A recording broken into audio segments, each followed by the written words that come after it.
Hey everybody, it's Jason Blaha here, and today I feel like slaughtering one of the sacred cows, so to speak, of the supplement and fitness world, and see if we can get people to stop buying some BS products they don't actually need to make their progress. So let me put my hat on here, because it makes me look like a goddamn sexual tyrannosaurus. Getting my places in, and let's talk about post-workout nutrition, post-workout carbs, protein, and insulin spiking. Alright, where do we start? Cliff notes. You can't spike insulin after you train. Almost biologically impossible. Your body stops you from doing it. I'm going to get into more on that afterwards, further detail. Number two, the studies that were done that show improved muscle protein synthesis, recovery, and growth from post-workout protein and carbs are not a realistic real-world condition for the majority of people. In the real world, the way most people's eating and training patterns work, it's complete nonsense. The real anabolic window is actually about 6 to 8 hours, in which you need to get sufficient carbs and protein in during that window after you train to maximize recovery for people who train only once a day. In other words, not professional athletes. Alright, a little more detail. Insulin spiking after you train. You can't do it.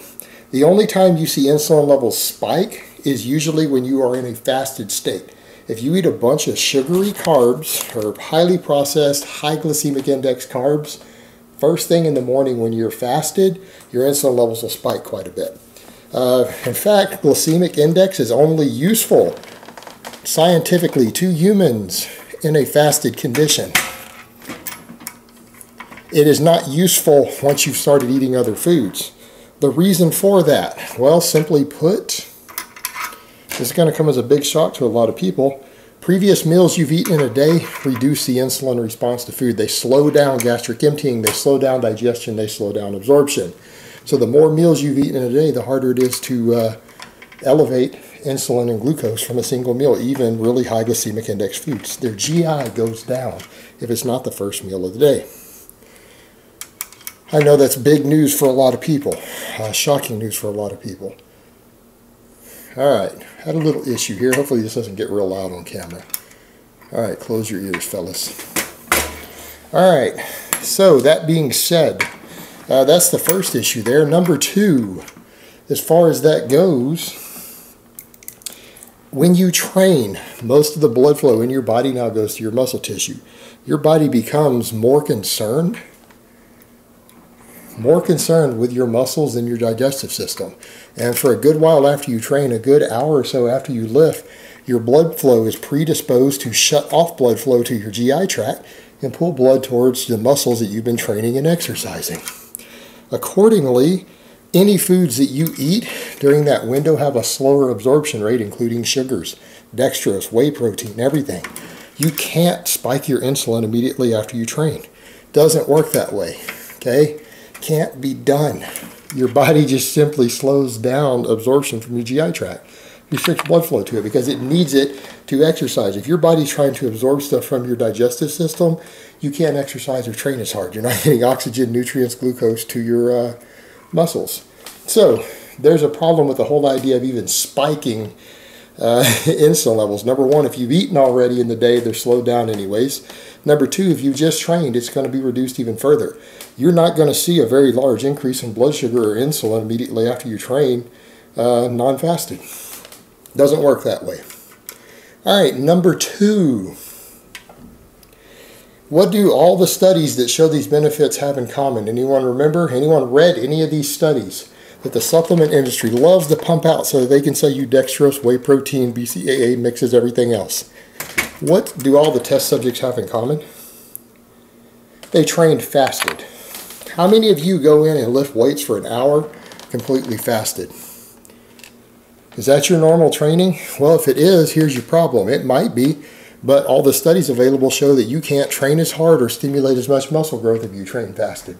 So if you're training fasted just so you can benefit from this post-workout nutrition, you're going to make less gains. You are going to make less gains because you can't train as hard. That is very much a problem.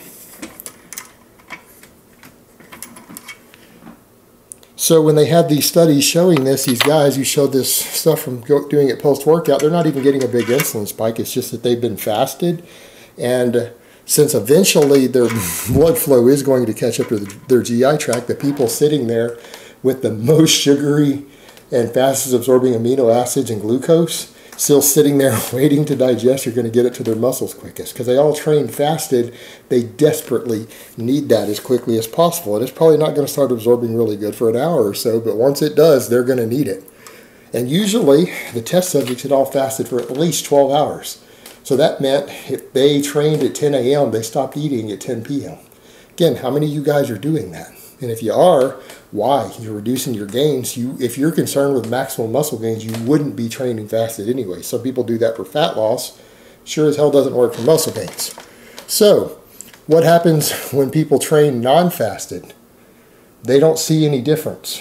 People who don't train fasted, who go and eat a meal of normal carbohydrates and regular old protein without having to get the fast-absorbing whey, dextrose, free-form amino acids, all that, see just as quick of muscle gains, right? Just as quick of muscle gains in recovery as the people who eat the supplement stuff, the faster absorbing stuff. There's no benefit. You can just go eat a normal meal an hour or two after you train of regular old food and you'll be fine. Now, why does this get pushed so hard by hardcore bodybuilders? Because they all inject insulin after they train. If you're injecting insulin after you train and you don't get all these sugars and everything in your system, you're going to die. You're going to go into a diabetic coma. Again, another example of just because a pro bodybuilder does something doesn't mean it works for you. They actually benefit from getting a dextrose powder, but you know what? They could just drink a Dr. Pepper and get the same effect, and it's probably cheaper. But it's because they're injecting insulin. They are able to spike their insulin because they're literally taking a little spike needle and spiking it into their body and then pushing the plunger on it. So they are literally spiking their insulin levels, which the rest of you can't do that.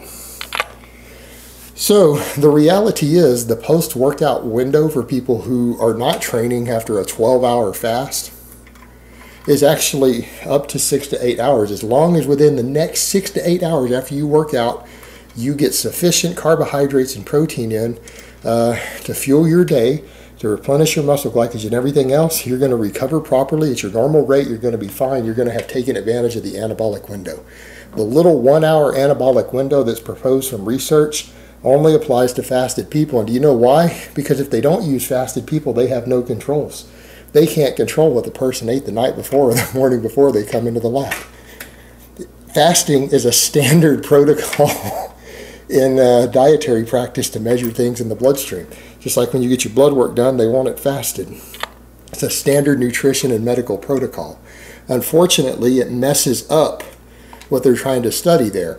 Now, the supplement industry loves that. They love these fasted studies because you know what? It lets them sell products and convince everyone, hey, these studies show that if you don't get whey protein, branched chain aminos, and dextrose immediately after you train, you're not going to gain as much muscle or recover as well. Fortunately for you, we sell these in pre-mixed up package for you. And we sell them to you at a nice modest price. But the reality is, you don't need them. They're not helping you gain a single ounce of muscle. The research is biased towards that because of the way the variables are set up.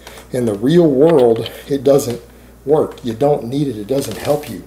This is just another facade the supplement industry uses by taking well-meaning research and having it say something that it doesn't. Because what that research actually says is that people who had a 12-hour fast and lifted weights for an hour completely fasted after going to bed without eating any more food, who got up and trained in the morning, that they see a benefit in muscle protein synthesis and glucose replenishment. Now, who actually really benefits from that more?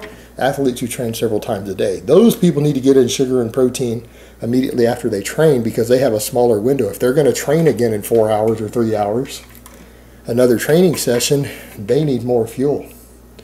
Marathon runners and extreme endurance athletes burn a hell of a lot more glucose and calories than lifters do.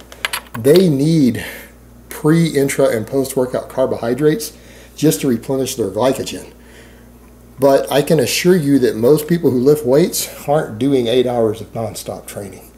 like an endurance athlete might be doing. Totally different animal, uncomparable. So, at the end of the day, what you guys need to remember, all this post-workout nutrition nonsense is just bullshit to sell you products that you don't need, that aren't going to help you gain a single ounce of muscle. All right, guys, but that's really all I have to say on that today. I hope it's been informative, and I will talk to you guys next time.